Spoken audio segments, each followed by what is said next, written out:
अस्सलाम वालेकुम व्यूअर्स, आज आपके साथ शेयर करने जा रही हूँ मटन यखनी की रेसिपी। आजकल जैसे चेस्ट इन्फेक्शन बहुत हो रहा है, गर्मियाँ जा रही हैं, सर्दियाँ आ रही हैं, नज़ले ज़ुकाम के लिए बहुत बेस्ट है।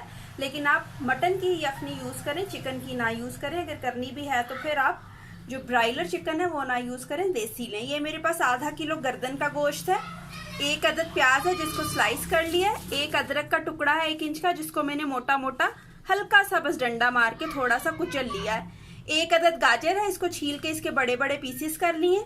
ये मेरे पास मलमल के कपड़े की पोटली है, इसमें 1 टेबलस्पून सौंफ है और 1 टेबलस्पून सूखा धनिया है, 2 टेबलस्पून मैदा, 3 टेबलस्पून ऑयल, 1 टीस्पून जीरा है जिसको मैंने मोटा मोटा कूट लिया है। ना हमें साबुत जीरा चाहिए ना पाउडर चाहिए, मोटा कूटा हुआ चाहिए। हाफ टी स्पून काली मिर्च पाउडर, 1 टीस्पून हल्दी पाउडर और हाफ टी स्पून नमक है। इसके अलावा मेरे पास 2 लीटर पानी है। यहाँ पे एक पैन में मैंने 2 लीटर पानी ले लिया, इसमें धुला हुआ गोश्त डाल दिया आधा किलो, साथ ही इसमें गाजर, प्याज और अदरक डाल दिया। ये पोटली भी इसमें डाल दी, नमक, हल्दी पाउडर, काली मिर्च पाउडर और ये हमारे पास कुटा हुआ जीरा है। चूल्हा मैंने इसके नीचे जला दिया। वैसे तो यखनी बहुत हल्की आंच पे पकेगी, लेकिन फिलहाल इसका फ्लेम हाई है, इसको हम बॉईल आने देंगे और इसके ऊपर जो झाग आएगी इसको हम उतारते जाएंगे। झाग उतारना बहुत ज़रूरी होता है, जब तक झाग आती रहेगी हम उतारते रहेंगे, उसके बाद हम इसको कवर करके हल्की आंच पे पकाएंगे। ये देखें जी, ये मैं आपको दिखाना चाह रही थी। ये देखें इसके ऊपर जो ये झाग आ गई है, ये देखें, ये सारी हमने लाजमी डिस्कार्ड करनी है। आप इसको हिलाएंगी तो भी इसके ऊपर सारी ये झाग आ जाएगी। इसको हमने लाजमी डिस्कार्ड करना है और उस वक्त तक हमने इसको कवर नहीं करना है जब तक कि हम ये सारा जो हमारे ऊपर पास झाग आ रही है, ये जो इसकी इम्प्योरिटीज हैं, ये जो इसका स्कम है, ये हमने लाजमी डिस्कार्ड करना है। अब ये झाग आती रही है और इसको मैं डिस्कार्ड करती रही हूँ। अब ये स्टेज है कि अब झाग आना बंद हो गई है, जितनी झाग आनी थी वो आ गई है, मैंने उसको उतार लिया। अब इस स्टेज पे हम इसको कवर करेंगे, आंच इसकी बिल्कुल दम वाली करेंगे और इसको अब हम उतनी देर पकने छोड़ देंगे जब तक कि गोश्त गल ना जाए।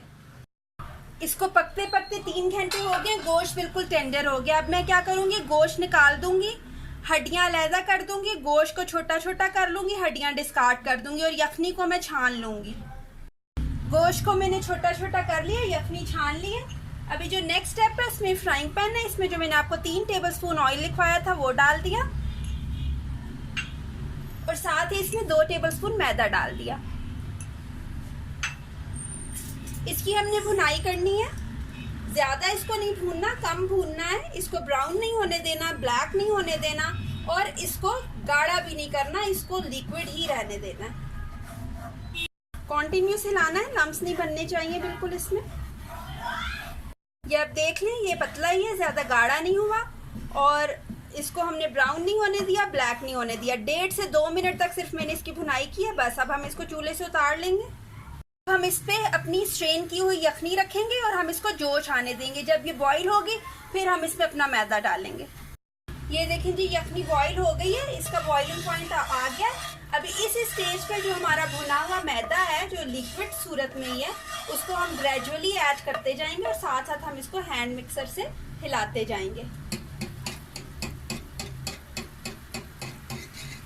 इससे यखनी गाढ़ी हो जाएगी, मामूली सी, ज़्यादा नहीं, सूप की तरह इसको नहीं बनाना, इसलिए बहुत थोड़ा मैदा यूज़ किया है। इसको हम थोड़ा सा कुक करेंगे ताकि थोड़ी गाढ़ी हो जाए।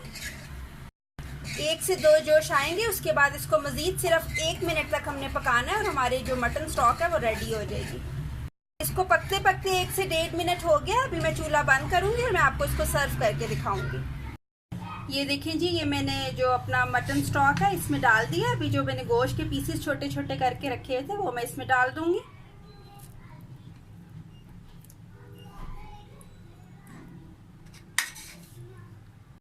ये देखें व्यूअर्स, ये हमारी मटन स्टॉक का फाइनल लुक है। उम्मीद करती हूँ आपको रेसिपी पसंद आई होगी। अगर पसंद आए तो मेरे चैनल को लाइक, शेयर एंड सब्सक्राइब करना ना भूलिएगा। अल्लाह हाफिज।